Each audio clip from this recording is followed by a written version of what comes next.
Hello friends, ಇವಾಗ ಕೆಮ್ಮು ಮತ್ತು ಗಂಟ್ಲು ತೊರ್ಸೋದು ಆ ಥರದ್ದೇನಾದರೂ ಇದ್ದರೆ ನಾವು ಸುಲಭವಾಗಿ ಮನೆ ಮದ್ದನ್ನು ಮಾಡ್ಕೋಬೋದು.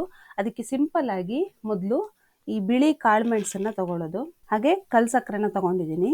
ಇದೆರಡನ್ನೂ ನಾವು ಫಸ್ಟು ಚೆನ್ನಾಗಿ ಮಿಕ್ಸಿಲಿ ರುಬ್ಕೋಬೇಕು. ನೋಡಿ, ನುಣ್ಣಗೆ ರುಬ್ಕೊಂಡಿದ್ದೀನಿ. ಇದನ್ನು ನೀವು ಯಾವಾಗಲಾದರೂ ನಿಮಗೆ ಗಂಟ್ಲು ತೊರ್ಸೋದು ಅಥವಾ ಏನಾದರೂ ಕೆಮ್ಮು ಏನಾದರೂ ಸ್ಟಾರ್ಟ್ ಆಗಿದ್ರೆ ಇದನ್ನು ದಿನಕ್ಕೆ ಒಂದು 2ರಿಂದ 3 ಸ್ಪೂನು ತಿಂದರೆ ಆರಾಮಾಗಿ ಬೇಗ ಕಡಿಮೆ ಆಗುತ್ತೆ. ನೋಡಿದ್ರಲ್ಲ ಫ್ರೆಂಡ್ಸ್, ಈ ಮನೆ ಮದ್ದು ನೀವು ಸುಲಭವಾಗಿ ಮಾಡ್ಕೋಬಹುದು. ನಿಮಗೆ ಈ ಮನೆ ಮದ್ದಿನ ವಿಡಿಯೋ ಇಷ್ಟ ಆಗಿದ್ರೆ ಲೈಕ್ ಮಾಡಿ, ಹಾಗೆ ನಿಮ್ಮ ಫ್ರೆಂಡ್ಸ್ ಆ್ಯಂಡ್ ಫ್ಯಾಮಿಲಿಗೆ ಶೇರ್ ಮಾಡಿ. Thank you.